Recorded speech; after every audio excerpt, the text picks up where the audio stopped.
Okay, so let's dive into something that I think hits a lot of us right where it hurts. Yeah. The crazy cost of medication. Right. And we've got a whole stack of articles and interviews here all about Mark Cuban Oh, yeah. and his mission to like shake up big pharma with his company Cost Plus Drugs. Interesting. You probably know him as that outspoken billionaire from Shark Tank, Of course. but he's like making waves in healthcare now too. Yeah, he really is. What Cuban's doing with cost plus drugs is fascinating. Mm-hmm. It really challenges like the whole foundation of how we buy medicine here. Yeah. From what I've read, it seems like his whole strategy Well, hinges on transparency. okay. So Cost Plus Drugs cuts out the middlemen. Right. You know, those mysterious pharmacy benefit managers or PBMs, Right. and they just sell medications Right. directly at cost with just a small markup.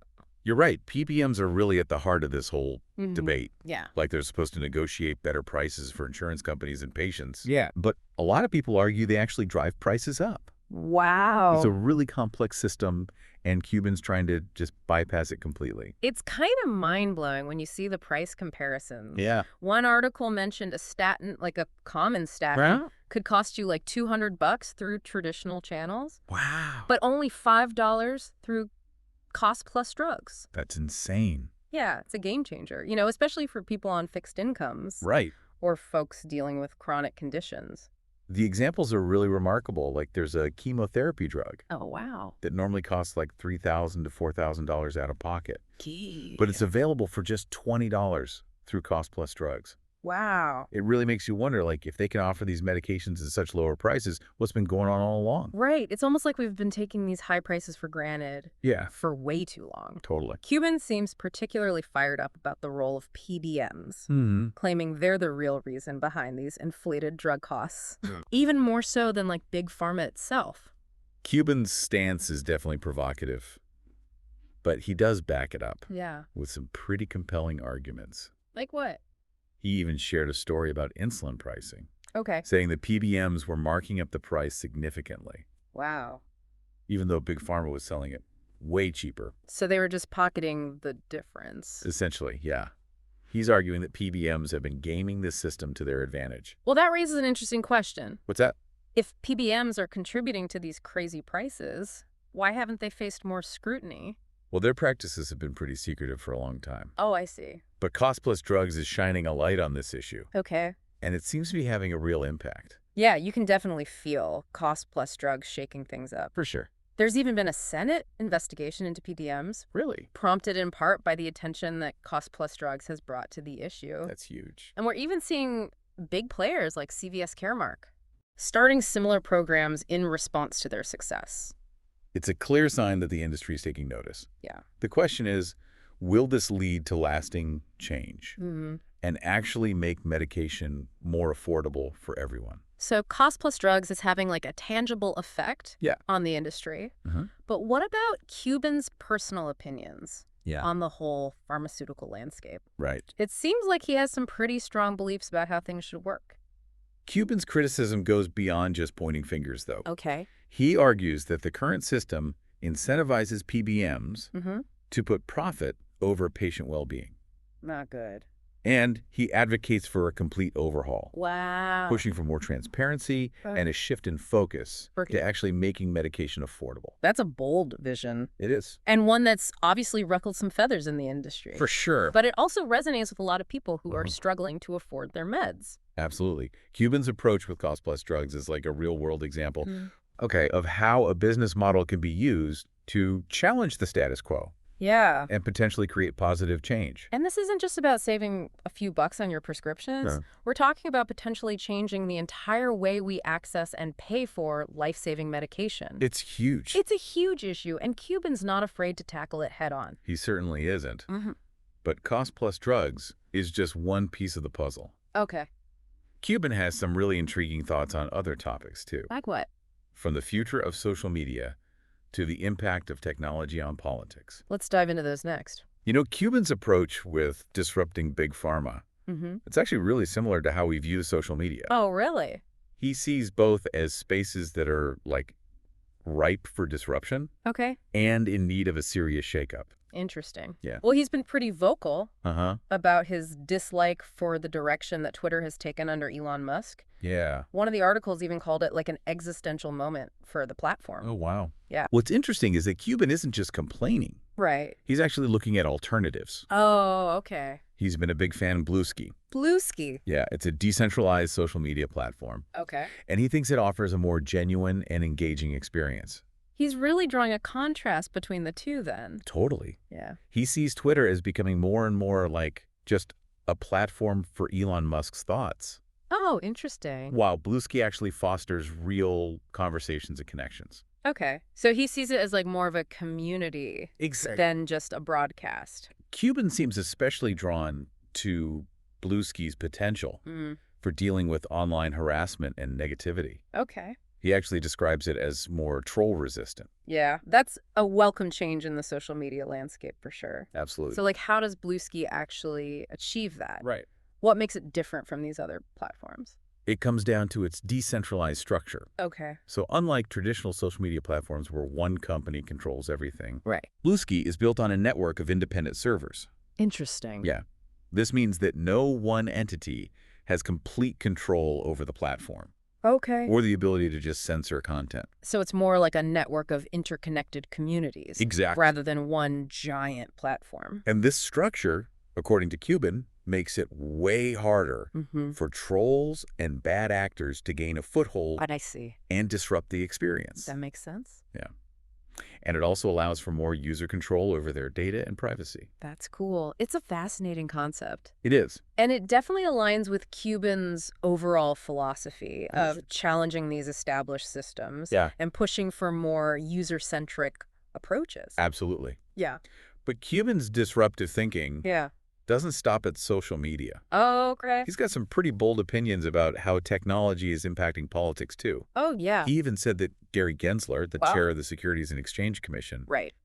actually influenced the outcome of the 2020 election. Now, that's a pretty bold claim. It is. Oh. Cuban argues that Gensler's stance on cryptocurrency, Mm-hmm. which he sees as hostile and restrictive, Okay.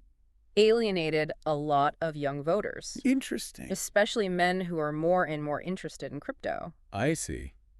He believes that this hurt Kamala Harris's chances in the election. So he's saying there was like a whole voting bloc Yeah. that was turned off? Cuban points to the fact that young people, Uh-huh. especially those who are disillusioned with traditional financial systems, Okay. are turning to cryptocurrency Right. as an alternative. Makes sense. And he argues that Gensler's approach to regulation, Oh? which he sees as heavy-handed, Yeah. pushed these voters away from the Democratic ticket. Interesting. So he's saying that if the Harris campaign had Right. been more crypto-friendly, Exactly. they could have swayed those voters Potentially, yeah. and maybe even changed the outcome of the election. It's a thought-provoking argument for sure, It is. but it's definitely not without its critics. Right. But whether or not you agree with Cuban's assessment, it raises some important questions Yeah. about the role of technology in shaping political discourse and voter behavior. Especially these emerging technologies like crypto. Exactly. It seems like it also highlights the growing influence Yeah. of this younger, more tech-savvy generation Uh-huh. in the political landscape. And speaking of influence, Cuban claims he actually gave the Harris campaign advice Oh, really? on their social media strategy. During the election? Yeah. What did he suggest? Well, it was pretty unconventional. Okay. He advocated for a strategy that he calls flooding the zone, Flooding the zone. which basically means overwhelming the online space Okay. with memes, quips, and just attention-grabbing content. Wow. He argued that volume and impact were more important than accuracy.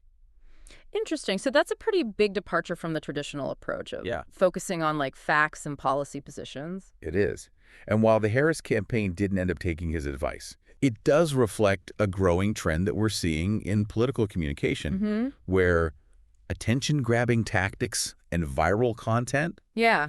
often overshadow real policy discussions. It's definitely a bit concerning. Yeah. It makes you wonder if we're headed towards a future Right. where elections are won and lost based on who can make the most outrageous content Yeah. rather than who has the best ideas, Yeah. the most qualified candidates. It's a valid concern. Yeah. And Cuban's comments however provocative they are, Right. force us to confront this reality. What's that? That in the age of social media, sensationalism and emotional appeals Yeah. often trump facts and logic. So what's the takeaway here? Right. Is accuracy and meaningful dialogue Mm-hmm. doomed in the face of these attention-grabbing tactics? That's a tough question. I don't think there's like a simple answer, Yeah. but Cuban's definitely raising an important point here. Right. How do we make sure that facts and real debate don't get lost in this constant churn of social media? That's the challenge, isn't it?